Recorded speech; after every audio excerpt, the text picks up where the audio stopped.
다른 몸에는 다 이상이 없는데 요 자리만 피부병이 있다 하면요, 요거는 자기 책임입니다. 아시겠죠? 다른 몸에는 피가 잘 도는데 요 자리만 안 돌아서 그렇다. 이렇게 보면 되는 것이고, 몸 전체적으로 아토피가 있다 하면 이거는요, 어디를 원인으로 봐야 되느냐 하면 피부 그 자체를 원인으로 보는 게 몸의 내장. 그렇죠? 몸의 내부적으로 원인이 있다. 콩팥 하나가 병이 들어버리면 몸 전체 병이 된다 그랬죠? 왜? 몸 전체에 더러운 피가 흐르기 때문에.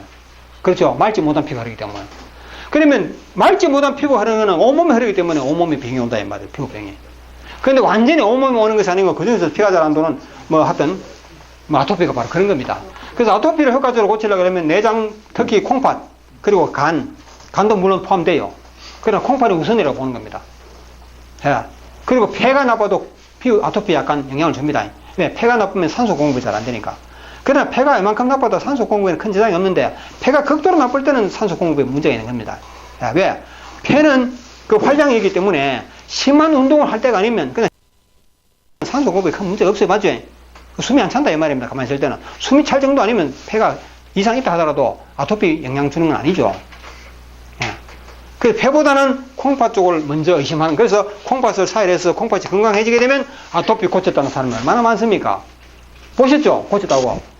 자기 애 사진까지 내놓고 마이크로 증언하면서. 그 사람도 거짓말할 것 같아요. 예. 저도 아토피 제가 고쳤지 않습니까? 아토피 때문에 고생 정말 많이 했습니다. 예. 초기에, 이거 알기 전에. 뭐 때문에 이런 얘기 했죠? 아, 비염 가지고 했습니까? 비염하고 피부병, 그렇죠? 예. 피부병, 예. 코에 거는 걸로 하면 된다, 다이어는. 그렇죠. 그렇게 하면 비염을 고칠 수 있는 확률이 높습니다. 예. 뭐 썩은 거는 그 썩은. 그런데 신장사일 하고 나니까 비염도 낫다는 사람도 있겠죠? 그런 사람도 실제로 있습니다, 예. 예, 맑은 피가 돌아주면. 자, 머리가 아프다 하게 되면 어떻게 보라? 두 가지로 봐야 됩니다. 두 가지로. 왜 두 가지로 봐야 되느냐? 한 가지로 본다 그러면 혈액순환이 안 되기 때문이죠. 머리에 혈액순환이 안 되기 때문인데, 한 가지로 말하면 이게 정답이지만 두 가지로 보라 하면 물어봐야 된다. 피어 흐르는 양이 부족하다. 그렇죠? 또 하나는 뭐라 그랬죠? 피어 양 품질. 그렇죠? 예, 질. 품질이 떨어지기 때문이다. 그렇죠? 그래서 의외를 빼가지고 그 자리에 피가 잘 도전해버리면 낫고, 또 이렇게 하지 않더라도 품질을 높여주면 또 두통이 낫습니다. 예. 그렇겠죠? 그 신장을 성공적으로 사는 사람은 두통 낫는다 이 말입니다. 예. 두통만 낫는 것이 아니고 눈도 밝아지고, 예. 피부병도 낫고. 그런데 양을 해보니까 안 되더라. 그렇죠? 머리에 살이 하다. 그래, 일단 이것도 해야 된다. 그렇죠? 이것만 하니까 안 되더라. 일단 이것도 다 해줘야 되겠죠. 그렇죠? 둘 다 해줘야 된다 하면 이거는 좀 이제 그때는 좀 이제 많이 좀 몸이 많이 노쇠했다고 봐야 되겠죠. 예. 자, 그런 원리로 풀어주시고요. 자, 오늘 여기 나온 중에 비염 혈자리는 고혈압 혈자리. 고혈압 혈자리가 말씀드렸죠. 우리 몸에 고혈압 혈자리가 아닌 곳이 없다. 예. 왜 그렇게 말할 수 있느냐? 이것도 과학적으로 사실 풀어줘야 돼요. 그렇지 않으면 여러분 이해가 안 됩니다. 그렇지 않고서는 고혈압 질환하는 자리 물으면 자꾸 의문이 생기는 겁니다. 이렇게 생각하시면 됩니다. 심장에 있고 여기서 굵은 혈관이 있잖아요. 그렇죠? 동맥. 굵은 동맥이 있습니다. 이 동맥을 우리가 고속도로에, 도로로 따진다면 아주 넓은 고속도로, 그렇죠? 차선이 한 4개 정도 된다 할까? 예. 이 고속도로가 같은 거거든. 제일 굵은 도로 혈관이기 때문에. 여기에 차가 흐르는 게 아니고 피가 흐른다, 그렇죠? 피가 흐른다. 차선에 따라 흐른다. 선 끄면 차선이 없애버리면 하나의 도로고, 이렇죠?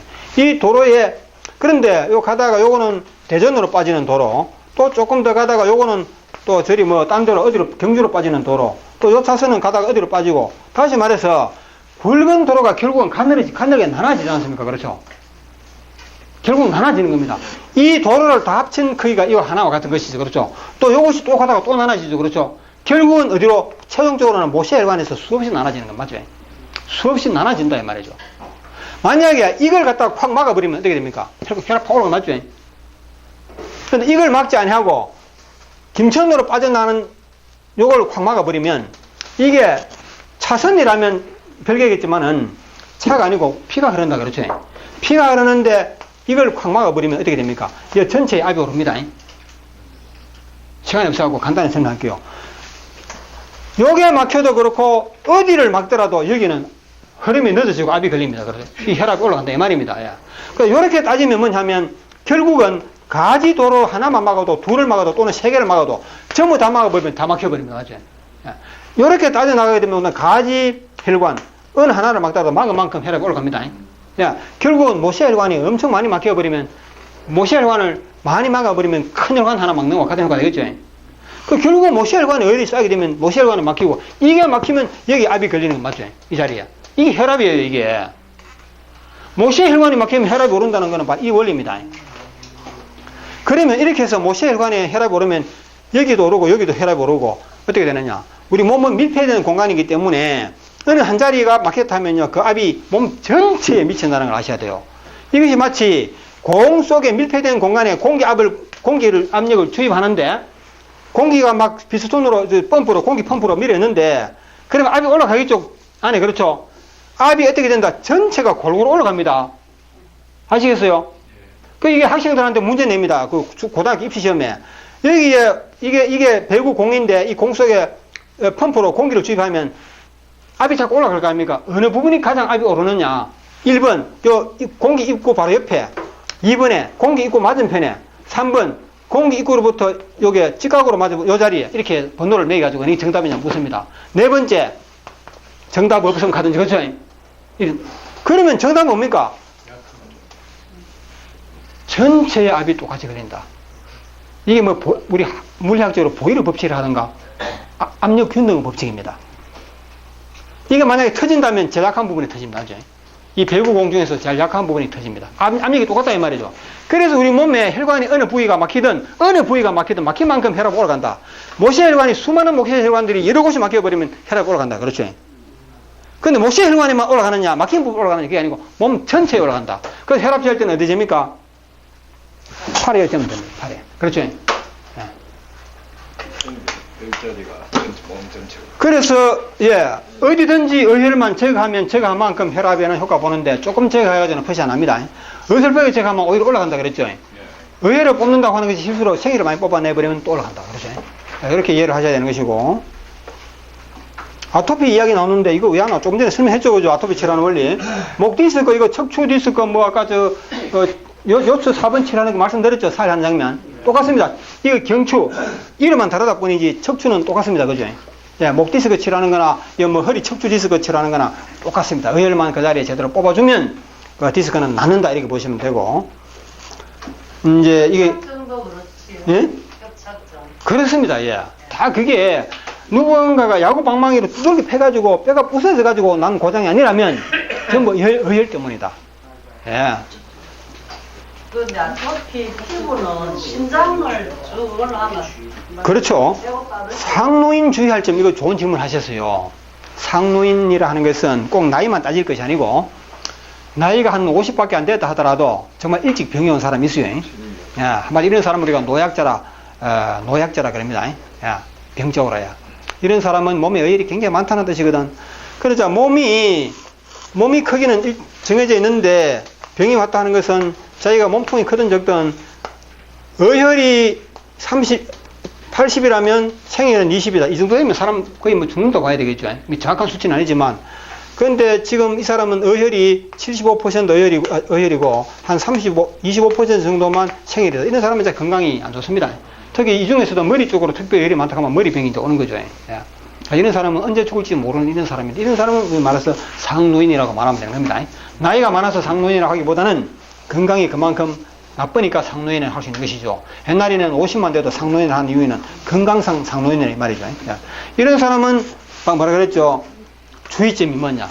이런 사람은 혈액량이 의혈과 생혈을 합친 양이야 많지만, 그렇죠?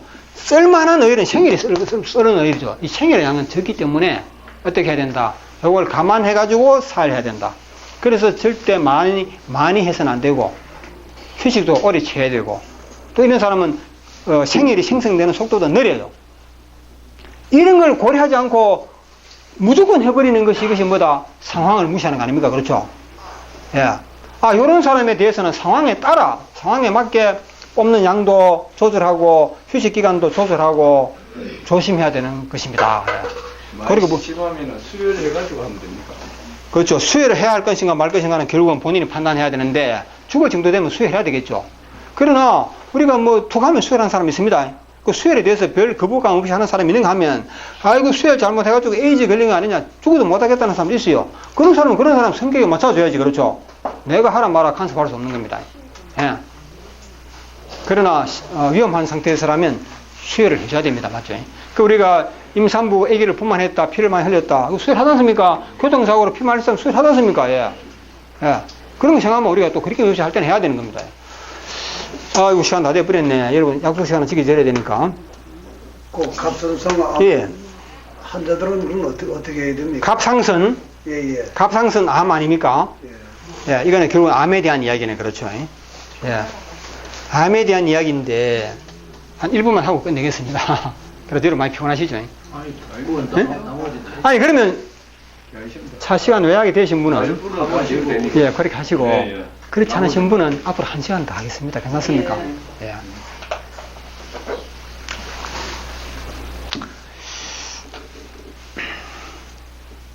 지금 암 이야기하고 있지 않습니까? 갑상선 암. 예. 그래서 이게 갑상선 암이든, 뭐, 우리가 간암이든, 피부암이든 그렇죠. 예. 암은 아마 다 공통점이 있는 거죠. 그 세포가 빠른 속도로 번식해서 다른 정상세포를 자리를 채움으로 해서 그렇죠. 예.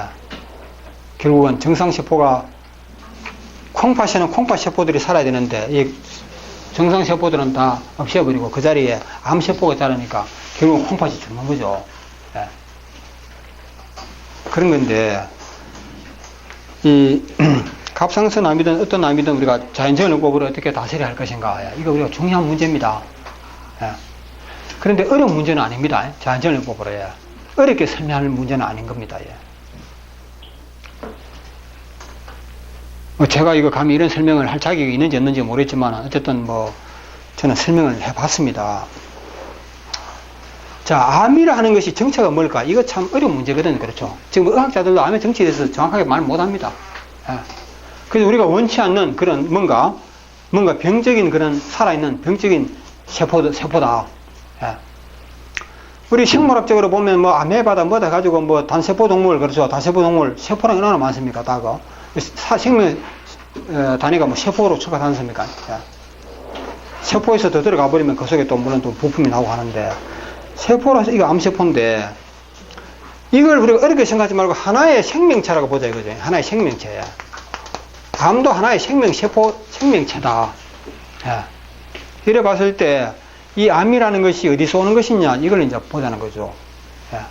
그 원인을 알아야지, 그 치료하는 방법도 나온다. 이렇게 이제 보는 겁니다. 예. 이거는 뭐, 다른 사람도 이렇게 이야기 하더라고요. 예.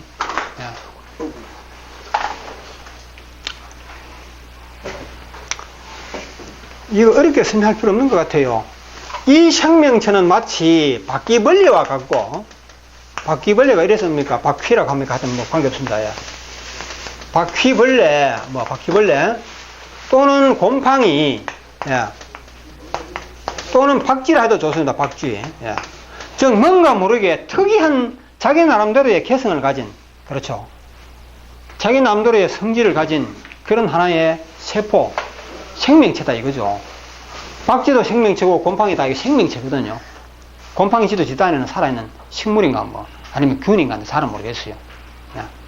그러면 이 암이라는 세포도 일종의 하나 이런 것이다. 일종의 이런 것이다. 예.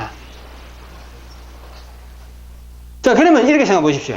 우리 이제 집이 있다. 야. 우리 집이 있는데 집안에 곰팡이가 있다. 야.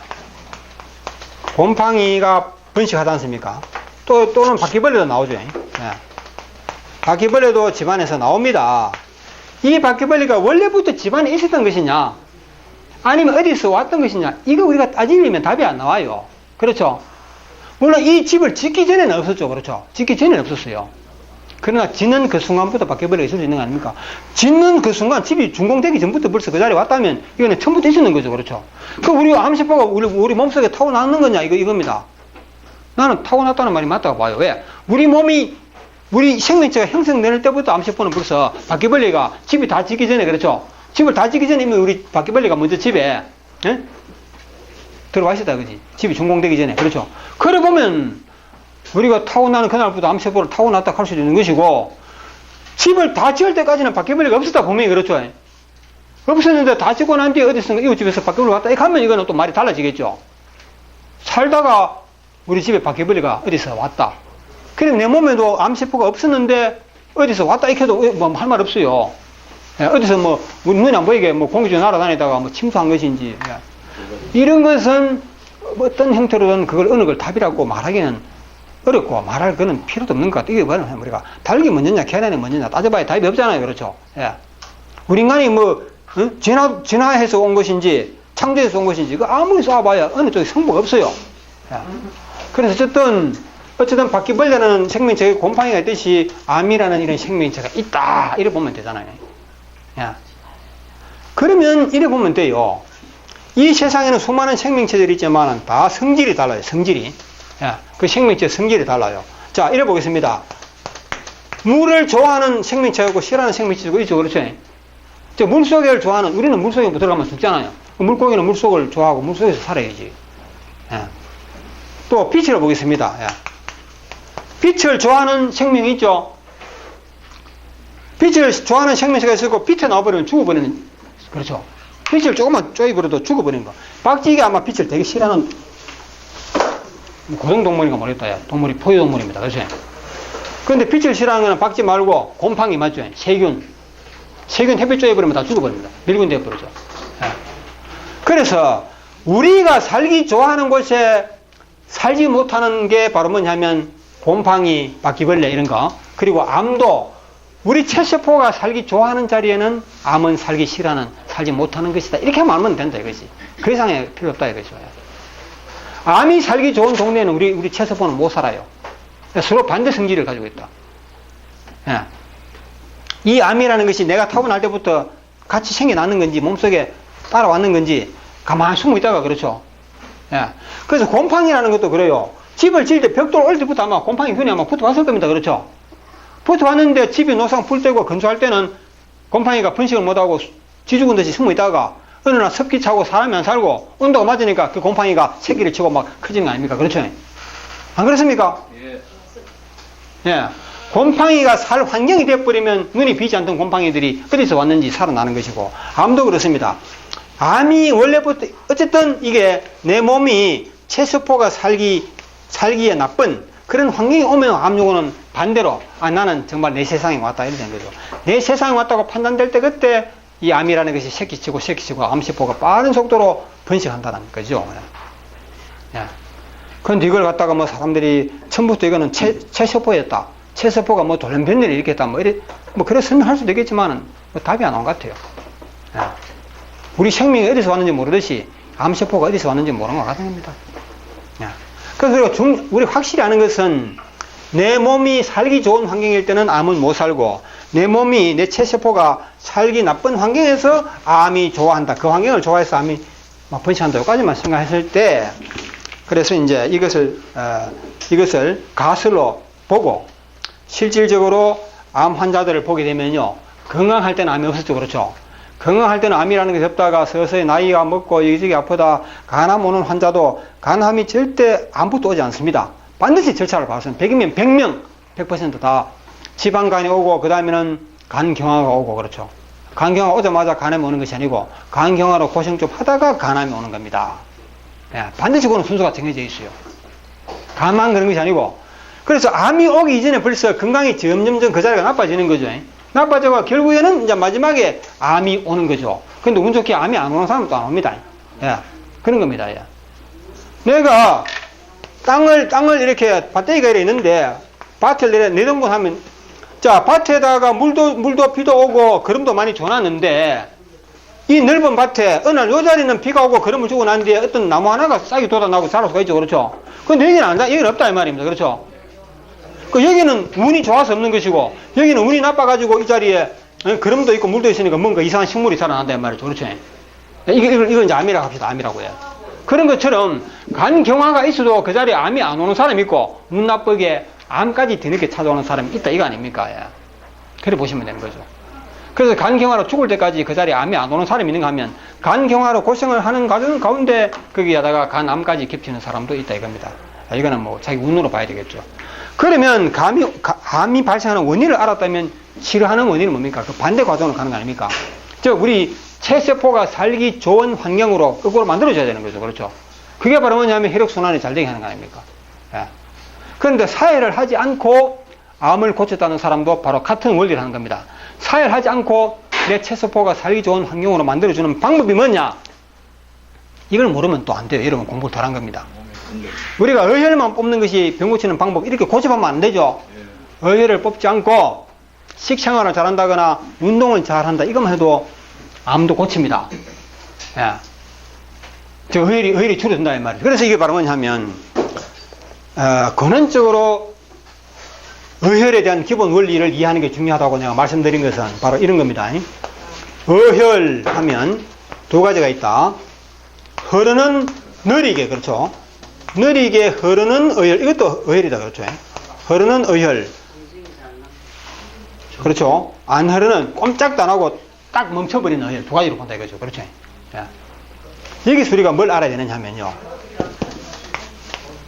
또 우리가 조금 더 깊이 들어가면 흐르는 의혈, 이게 뭐냐, 정체 또 알아야 돼요. 여기 좀 더 깊이 들어가는 겁니다. 어려운 거 아니거든. 그러면 딱 멈춰버리는 의혈은 뭐 이것도 알아야 돼요. 조금 더 필요하다. 학문이 정말 연구가 필요하다 이거죠. 자, 이게 바로 뭐냐면요. 안 흐르는 의혈이 무엇이냐면, 다른 말로 하면, 비연소 또는 불연소 의혈이다. 요거까지 들어가줘야 돼요. 비연소, 불연소. 이거는 뭐 제가 말을 지어냈는데, 연소하지 아니하는 의혈이 된 말이지. 불타지 않은 의혈. 불타지 아니하는 의혈. 흐르는 의혈은 뭐냐? 이거 반대로. 그렇죠? 서로 반대 관계다. 연소 의혈이다, 그렇죠?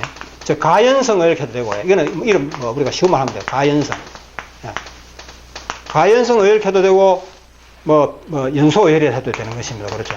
즉, 불타는 의혈이다. 근데 실제로 우리가 촛불, 성냥불로 탄다, 이런 건 아니거든요. 우리가 몸속에서 에너지가 탄다 하는 것은 운동을 하면 그렇죠. 에너지가 필요하잖아요. 에너지가 필요하면 열이 발생되죠. 열이 발생하는 것은 안에 몸에서 불탄다는 얘기죠. 그렇죠? 그래, 몸에서 불타는, 즉, 운동을 하면 연소되는 게 뭡니까? 지방이죠. 지방은 결국은 운동을 하면 에너지가 필요하니까 지방이 분해돼가지고 무슨 에너지로 바뀐다 그러죠. 그건 저는 잘 모릅니다. 대충, 그게 지방이 뭐로 바뀐다 이런까지는 저는 다 알지도 못하고, 우리 위해서는 알 필요 없는 것 같아요. 그래서, 운동을 하면 이것이 에너지로 바뀌는 의혈이 바로 타는 의혈이다. 에너지로 바뀌는 거, 그렇죠. 그럼 이 지방이 뭐가 된다? 그냥 다 없어져 버렸죠. 지방이 그래서 운동 열심히 하는 사람은 지방이 빠지죠, 맞죠? 지방이 빠짐으로써 살도 빠지고, 이걸 우리가 지방에 의한 흐르지 못하는 걸 의혈이라고 그러거든요. 왜 흐르지 못하느냐? 기름기가 많아서. 혈액 속에 기름기가 많다, 혈액 속에. 지방이 많다. 지방은 혈액 속에 있는 것이거든. 세포 속에도 물론 있고. 세포와 혈액 속에 지방이 많이 꽉 찼다. 그럼 이걸 갖다 뭐라 하지? 지방이 많은 의혈을 뭐라 합니까? 고지혈증이라고 그러지 않습니까? 맞죠? 고지혈증 하는데, 고지혈 이게 바로 뭐냐면, 흐르지 못하는 의혈이 많다는 거거든, 그렇죠? 이해되십니까? 고지혈, 이 고지혈 이걸 치료주면 혈압도 내려가고, 흐르지 못한 막힌 혈관도 열리고, 맞죠? 혈액 속도가 느리던 것이 빨라지고, 이거 아닙니까? 이런 사람은 병 고치는 거는 사회하지 않고, 그렇죠? 부항으로 피 빼지 않고, 운동만 열심히 해준다거나, 먹는 양을 팍 줄여버린다거나, 그렇죠? 노상 비계살 많은 고기만 먹다가 아니면, 야채 위주로 식사해버리면요, 이런 사람은, 저런 병이 다 나와버립니다. 맞잖아요. 비만도 해결되고 다 나와버립니다. 이러는 거 아닙니까? 이런 사람은 이렇게 치료하는 게 빠르지, 그렇죠? 사회를 한다는 게 이거는 오히려 이거보다는 능률이 떨어진다고 봐야 되겠죠. 그래서 이런 사람은 운동 많이 하세요. 먹는 거 좀 조절하세요. 그런데 공기 좋은 걸 마시면 또 나죠, 그렇죠? 산소가 많으니까 그런 사람 있죠. 그런 사람도 두통 아프다가 좋은 공기 마시러 가면 피의 품질이 좋아지기 때문에 산소량이 많아지기 때문에 나는 거 아닙니까? 그래야 되는 겁니다. 근데 우리가 사회요법에서 핵심은 어디에 두느냐 하면, 물론 이런 의혈도 뽑으면 효과가 있습니다. 고지혈증도 그게 만약에 지방성분이 많다 하면 운동해가지고 줄이는 건 좋지만은 뽑아주면 좋죠. 그걸 뽑아주면 지방이 빠져나올 거 아닙니까? 문제는 생일도 같이 나오기 때문에 이게 우리가 쉽게 선택할 문제가 아니라는 거지. 그래서 우리 사회여부에서는 진짜 목표라는 것은 바로 타지 아니하는 의열. 타지 않은 의열, 그런 것도 있나? 이렇게 생각하시겠죠? 이거 제가 만들어낸 말입니다. 타지 아니하는 의열. 이거요, 제가 뭐 현민을 보고 뭐 밝혀낸 것도 아니고, 예? 뭐 누가 뭐 가르쳐서 하는 것도 아니고, 제 스스로, 제가 누굽니까? 영어 문법을, 그 한국 사람이 영어도 못하는 게, 그 미국의 언어학자들이 수백 년의 역사를 동안 만들어낸 다듬고 갈아온 영문법을 90%가 엉터리라고 밝히는 사람 아닙니까? 그렇죠? 그러니까 뭔가 생각하는 건 좀 있는 거죠. 이게 별거 아니거든요. 야. 영국 것이잖아요. 예, 뭐 그런 게 좀 있다 이거죠. 그래서 이것도 뭐냐면 이 정도 이런 거는 제가 찾아보는 그런 눈이 있을 수 있다 이거죠. 예. 비연소 어혈. 자, 이건 우리가 별거 아니에요. 누군 한번 생각해보면 다 아는 거라 이 말입니다. 예. 그 제 말보다 생각하는 사람 많은 겁니다. 예. 많은 겁니다. 예. 자, 이거는 뭐냐면 운동을 해도 타지 아니하고 식사량을 줄여도 안 되고 어떠한 방법으로도 사라지지 아니한 의열. 이것이 바로 완전 죽어버린, 자동차로 말하자면 완전 그냥 박살 나가지고 못 쓰는 고물 자동차들. 이런 거는 왜 생기느냐 생각해 보십시오. 우리 집안에 쓰레기가 있다. 우리 집안에 쓰레기가 종이 쓰레기, 뭐 유리병, 무슨 온갖 쓰레기 있을 거 아닙니까? 그렇죠? 그러니까 이 쓰레기를 치우는 방법 중에 하나가, 물론 그렇게 하진 않지만은, 그래 하는 데도 있어요. 시골에 가면, 뭐 주변에서 멀럭하는 사람 없으니까, 집에 쓰레기 치우면 불 켜버리거든. 야, 뭐 장작 쓰레기든 플라스틱 쓰레기, 비닐 쓰레기, 시골에 가면 불 켜버립니다. 야. 집에 있는 거, 마당에 있는 거, 그렇죠. 마당도 자기 집안이 아니지 않습니까? 야. 아니면 부엌에 우리가 장작으로 옛날에 그 밥하던 시절에는 부엌에 장작 더미, 그리고 뭐 산에서 끌고 뭐 깔비라 그러죠. 깔비 더미. 이런 것이 집안에 꽉 차 있는데 이것을 아궁이에 불을 떼어버리잖아요. 그렇죠? 아궁이에 불을 떼어버리면 그 장작들이 다 줄어버리죠. 완전히 사라진 건 아니잖아요. 뭐가 남는다? 재가 남잖아요. 그렇죠? 야. 그 장작과 그 깔비들 산에서 끌고 온 그 땔감을 떼고 나면 그 장작들은 다 사라졌는데, 치워졌는데 아궁이에 보면 뭐가 남아있습니까? 재가 수북하게 쌓입니다. 그 재를 정기적으로 드러내림, 맞죠? 시골 살아보셨죠? 그 재를 정기적으로 걷어내가지고 밖으로 버려냅니다. 이제. 예. 그 바로 재, 불타고 남은 재에 해당하는 것이 이겁니다. 예. 운동을 우리가 하면요, 운동선수들이 운동을 함에도 불구하고 수명이 짧은 이유를 아십니까? 그 이유는 많이 먹기 때문입니다. 많이 먹지 않으면 안 돼요, 운동하는 사람이. 그렇잖아요. 많이 먹는다는 것은 운동을 하니까 지방성 어혈이 많이 타버리잖아요. 운동을 열심히 하는 동안에는 내 몸에 있는 지방성 어혈이 전부 운동 에너지를 바뀌어가고 다 타버리기 때문에 건강합니다. 그렇죠? 지방성 어혈이 없어요, 몸속에는. 그러나 뭐가 생긴다? 재와 같은 것이 운동해가지고 연소시키고 난, 그러죠. 그 재가 남는다는 것이지. 예. 그러나 그 재 양이 많지 않기 때문에 별 표시가 납니다. 예. 그러면 운동을 열심히 하는 사람은 에너지를 엄청 쓰기 때문에 많이 먹는다는 것은 집에 장작을 많이 가져온다 이 말이거든. 땔감을 많이 집에 가져가지고 그걸 다 떼버리죠. 떼버리니까 재가 빨리 쌓이겠죠. 재가, 그렇죠.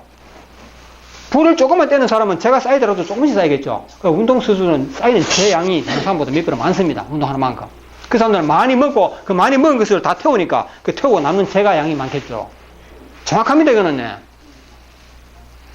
예. 우리 아궁이에 장작 이걸 태우고 반드시 그 남는 재가 있다는 것이지. 우리 인체에 활동을 하고 나면 그 부산물이 분명히 있습니다. 예. 운동을 하거나 먹고, 그렇죠. 그래서 운동선수들은 많이 먹고 많이 태우기 때문에 그만큼 재는 더 이상 불타지 않습니다. 그렇죠. 더 이상 불에 타지 않습니다. 그건. 이게 불타지 않는 비연소 어혈이다 말이죠. 불연소 어혈. 이것이 빠른 속도로 쌓이는데, 그래도 계속 운동을 하기 때문에 지방성 어혈이 안 쌓이기 때문에 건강을 유지합니다. 그러나 은한 나이가 딱 돼버리면요, 운동으로도 더 이상 진전이 없어요. 운동선수임에도 불구하고 어느 날 심한 병이 옵니다. 맞죠? 정말. 운동선수들의 평균 연령은 운동하지 않는 사람들 일반인보다 길다 짧다? 더 짧습니다. 예. 이 바로 비연소성 어혈이 일반인보다 빠른 속도로 많이 쌓이기 때문에. 그 빼는 방법 별로. 예. 그래, 이제 이것이 말하자면, 이게 이제 정말 새까만 악성 어혈이죠. 그렇죠. 이게 진짜 어혈입니다. 이게 그렇죠. 어혈 중에 이게 어혈이단 말이죠. 이 빼는 방법은 뭐 별도로 또 이야기하죠. 아까 어느 정도로 말씀드렸습니다. 빼는 방법은 뭡니까? 안 빠지는 걸 빠지도록 하는 방법은 첫째 무슨 작전? 무슨 작전 하죠? 네? 고래 작전 뭐라 합니까?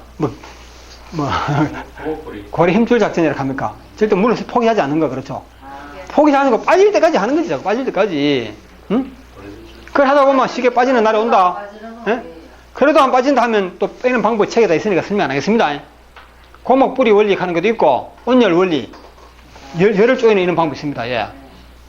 결국은 다 뺄 수 있다, 이 말입니다. 결국은 빼요. 내가 이 자리에 처음에 나는 어혈이 있다고, 이 자리에 진짜 안 빠져하고 애먹었습니다. 포기해버리고 딴 데 하고, 내년에 하지.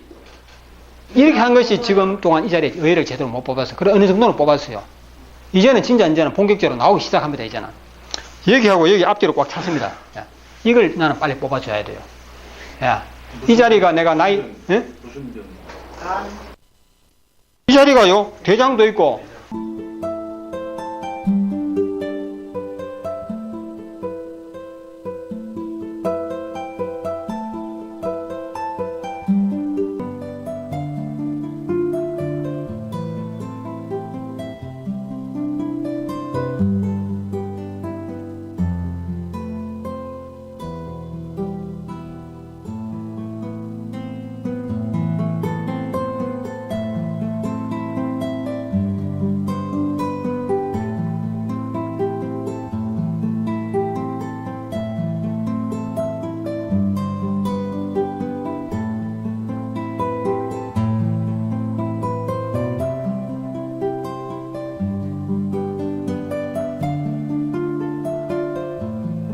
있고, 여기는 콩밭도 가까워 그렇잖아. 요 일자 앞과 뒤쪽으로 꽉 막혔어요. 여기 보존을도 있잖아요. 예? 이 자리만 내가 제대로 하고 나면 저는 또 더 건강해집니다. 거기 혈전이 예? 있다는 걸 어떻게 아셨습니까? 처음에는 이 자리가 건강이 안 좋았거든요. 근데 사흘에 보면 생일이 나와서 처음에.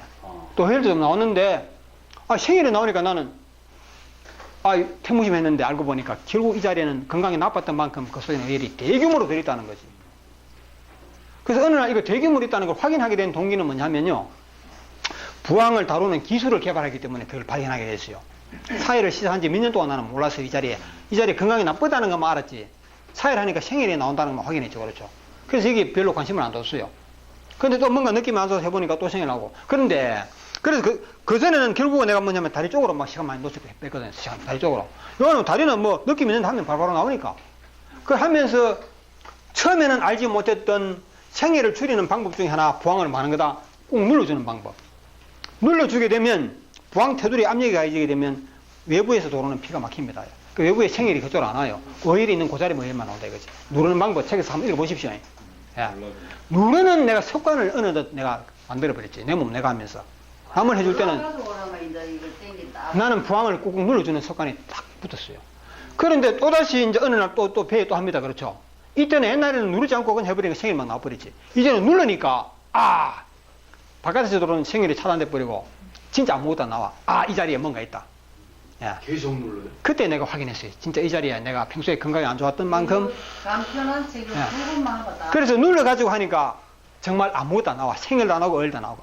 이 자리에 이제 정말 이 자리에 내가 정체를 밝혔다. 이때부터 뽑으려고 그러니까 너무 안 나와가지고 또 몇 년 지나버렸어. 해보면 또 안 나고, 시간만 낭비하고, 이제는 더 이상 지체 못한다, 이제는. 이게 정말 위험한 때가 왔다. 그래서 이제는 집중적으로 이제 하는데 이제 나오기 시작합니다. 나오기 시작한 지가 벌써 한 몇 년 됐어요. 그러면서도 아직까지 이거 한번 보여드리면 좋겠는데, 부항 자국이 시커먼 있습니다. 예? 한번 봐도 됩니다. 예, 생각하겠습니다. 여기까지. 예. 여기 했다가 완전 번갈아가면서 하거든. 여기서 앞으로 내가 어혈을 얼마나 더 뽑을 계획이냐면, 뽑을 계획이 아니고 뽑아야 하느냐 하면요. 아마 이 종이컵에 앞으로 한 5컵 내지 10컵을 뽑아야 될 것 같아요. 왜 그러냐면 이 자리에 있는 어혈매도 굉장히 많은데 여기 뽑다 보면요. 이 주변에 있는 어혈들이 주로 끌려옵니다. 예. 그 5컵 내지 10컵 정도만 더 뽑아주면 저는 제 건강이 한 단계 더 확 올라간다는 거예요. 그래 된다. 아니 그럼 거기에 확실합니다. 예. 무슨 병이 있으셨어요? 아, 있죠. 제가 이게요, 학원 강사할 때, 저녁을 제 시간에 못 먹고 이제 밤늦게 집에 와서 11시 자기 직전에 밥을 먹어요. 예. 꼭 그것이 원인 아닌데, 어쨌든 여기에 옛날부터 뭔가 원인이 있었겠죠. 그랬더니, 새벽쯤 되면요, 저녁밥을 먹자마자 바로 자기 때문에 이 아랫배가 쓰리기 시작하는 거예요, 이 자리가. 예. 그래서 나중에는 결국은 어떻게 되냐면 점점 이게 좀 심해지는데, 저녁 식사를 하고 난 뒤에 바로 누워 자지 않고 소파에 기대가 앉아서 자요. 예. 앉아서 자는 습관이 됐고, 그 때문에 부부하고 방도 따로 서게 되고. 그렇죠. 앉아 잘 사람하고 누워 잘 사람하고 같이 못 자지. 방 따로 서니까 좋기는 좋대, 정말. 아버지는 못 넣었어요. 그만큼 여기에 병이 있었다는 거지. 그게 원인이 바로 어혈이라는 겁니다. 새벽에 쏙소리고, 나중에 심해지니까 누운 지 5분을 못 견딥니다. 누웠다 하면 쏙소리 그냥. 다 그 원인이 지독한 어혈 때문이다. 지물도 많이 나오고. 이거 아는 사람은 병원 갈 일 없지. 입원할 일 없지. 저는 이거 하고 난 뒤에 병원 치료 가는 거 하나도 없습니다. 맞아요. 이 몸 그 뭡니까? 염증. 그거는 내가 치료받았어. 또 치과도 가야 됩니다. 나 잇몸으로 이빨을 이거 막 뭐. 해봤어요. 예. 좋은 것도 예. 많이 자, 어디까지 이야기했습니까? 이거 불련소혈 아닙니까? 그러죠? 예. 그래서 이 불련소 어혈 이거는 운동으로도 해결되지 않고 식이요법 그 어떠한 방법으로 이거는 불을 태우고 나무도 태우고 뭐 플라스틱도 태우고 집에 재가 있지 않습니까? 이 재는 밖으로 드러내는 방법 아니고는 그 집안에 있는 아궁이에 쌓이는 재를 치울 방법 없죠. 그렇죠? 예. 이거는 반드시 부항으로 뽑아야 되는데 운동생활 하다가 병이 왔다 하면요 그 사람은 약이 없습니다. 왜? 그 사람은 이런 어혈이 쌓여있어요. 지방성 어혈이 아니고 이런 어혈이에요. 예. 운동해도 안 되고 밥을 적게 먹어도 안 돼요. 이 어혈은 어떤 방법으로도 치워지지 않습니다. 그런 사람은 반드시 살 방법만이 답이다. 그래서 젊을 때 운동할 동안에는 건강했는데 이 단계가 와버리면 병원 암만 가봐야 죽는 길밖에 없어요. 맞죠, 제 말? 자, 예. 이게 어혈과 우리 병 원리가 이렇게 연결되는 것이죠. 자, 그러면 이렇게 말씀드리면 됐고 어디까지 했었죠? 다한증. 아, 다한증. 야, 이거는 질문은 제가 한 번도 받아본 기억이 없습니다. 전번에 질문은 받았는데 다른 질문 다 받아가 잊어버렸는지. 자극적인 음식 있죠? 예. 시고 뜨겁고 이런 걸 먹으면 막 머리에서 땀이 막 비우듯이 줄줄줄. 예, 정말 예, 땀 많이 흘리는 사람이 있거든요. 음식 보기만 해도 막 땀이 난다는 이런 분도 있죠. 손에도 막 나. 예. 예, 또 음식하고 관계없이 땀을 많이 흘리는 사람도 있고. 산행을 해보면요, 일반 걸음걸이로 가는데 온몸이 젖어가고 걸어가는 사람을 봤습니다. 그런 게 다한증인가 모르겠습니다. 특별한 이유 없이 비정상적으로 땀을 많이 흘린다. 또 반대로 땀이 너무 안 나는 사람도 있잖아요. 예. 제가 어릴 때는 어릴 때 막 20대 이전까지는 발에 땀이 많이 나는 기억이 있거든요. 근데 요즘은 발에 땀이 없어요. 그 땀이 없다고 해서 발 건강이 나쁘다 이렇게도 안 보거든요. 예. 그래, 땀이 나는 것이 정상이냐, 안 나는 것이 정상이냐, 이거는 말하기 제가 볼 때 어려운 것 같고, 뭐든지 표준이 정상이다, 이러보는 것이거든요. 표준이 정상이다. 예. 땀을 너무 많이 흘려도 안 되고, 너무 안 흘려도 안 되고, 예. 그래 보는데, 아마 이거는 어떤 사람은 방귀가 너무 잦아가 이건 문제다. 이것도 의학에서는 이게 뭐 답이 없는 것 같아. 예. 방귀를 너무 안 껴도 안 되고, 너무 많이 껴도 또 안 된다는 거죠. 예. 그러면 다한증으로 인해가지고 불편한 점이 많은데, 이걸 저는 설명할 방법이 없습니다. 근데 그분이 몸속에 어혈이 얼마나 있느냐 없느냐 이거는 우리가 무시하고 그렇죠. 다한증 자체만 봤을 때는 답을 할 수가 없고 저는 이래 봅니다. 이제 정상과 그렇죠. 비정상 이거는 정상인데 우로 가도 비정상 너무 좌로 가도 극좌로 가도 이거는 비정상 이렇게 말을 했을 때 땀을 많이 흘리고 너무 안 흘리고 이거는 둘 다 비정상인데 결국은 이거는 우리 인체의 생리구조 내지는 신진대사가 정상이 아니기 때문이 아니냐. 단지 이것이 구체적으로 설명을 못했을 뿐이지 안에 뭔가 이게 깨져 있으니까 이랬다. 이래 보면 돼요. 예. 그 땀을 너무 많이 흘려도 불편한 현상이고, 그렇죠. 내가 몸에 뭔가 통증이 있으면 그 불편한 현상 아닙니까? 예. 너무 안 흘려도 이거는 불편한 것이 아니라면 병이 아니지만, 그렇죠. 땀을 안 흘려가지고 불편하다는 사람 없죠. 땀이 안 흐르면 뭐 뽀송뽀송하게 좋지 않습니까? 땀을 많이 흘리는 사람은 흘리는 것 자체가 고통스럽다기보다는 흘림으로 인해서 그 뭔가 옷도 젖어버리고 이불도 젖어버리고 그렇죠. 야, 남들 보기에도 땀 흐리는 게 보이니까 이상하게 보이고. 그래서 이건 이제 병으로 보겠죠. 그래서 하면 땀을 너무 안 흘리는 것도 아마 운동해도 땀 안 흘리는 사람이 있어요. 그런 사람도 어떻게 뭐 땀을 너무 안 흘려서 비정상을 보시는데. 그러니까 이걸 뭐 억지로 우리가 설명한다 그러면 뭔가 균형이 깨졌다. 질서가 깨졌다. 질서가 깨진 것은 결국은 우리가 주요 장기라든지 이 신경 조직에서 뭔가 자율신경이 예? 예? 병원에서는 자율신경이 예, 그것도 신경이죠. 결국은 손이 떨린다는 게 있는 거죠. 자율신경 예. 조절이 안 돼요. 그 신경이다. 신경 맞습니다. 예. 그 신경 조절은 안 돼서 그런데 이건 신경은 결국 뭐냐 하면 뭐 중추 신경도 있고 말단 신경도 있고 그렇죠. 이런 쪽으로 봤을 때 결국은 우리가 정확하게는 말하기 어렵겠지만은 의혈로 인해 가지고 혈액 순환이 정상으로 안 될 때 온다 이렇게밖에 억지로 그렇게 봐야 되겠죠. 네. 그럼 어느 부위에서 왜 신장? 고혈압이지 뭐 전체적으로. 예. 그리고 이게 이제 결국은 몸 전체에서 땀이 난다 하게 되면 이제 결국은 중추신경이라고 봐야 되는데, 이 자체를 치료한다는 목적을 하기보다는 어쨌든 내 머리에 어혈이 많으니까 이 어혈을 뽑아야 된다 그렇죠. 뽑아야지 두통도 예방하는 것이고 치료하는 것이고 뭐 뇌졸중을 비롯해서 온갖 머리병을 낫게 하는 거 아닙니까? 그런 차원에서 하다 보면 이것은 어느 날 낫지 않을까. 네. 언제부터 이랬죠? 예를 들어서. 다한증이 어느 날 갑자기 왔습니까? 어릴 때부터 처음부터. 한 40대부터 왔어요. 그렇죠, 예. 그래서 몸에서 어딘가 뭔가 제기는 못해서 그렇다. 예. 그래서 이것도 어쨌든 우리가 이 의혈을 열심히 제거하게 되면 돌아온다. 손 떨리는 현상 같은 거에 이렇게 봐야 되는 겁니다. 예. 약간 설명 어렵지만. 그래서 어쨌든. 때문에 예. 폐하고 주로 관계되시나요? 우리가 암에 대해서 이거 정체를 잘 모를 때는 어렵게 생각했는데 결국은 몸 전체 혈액순환만 잘 되면 있던 암도 사라지는 거 맞거든요.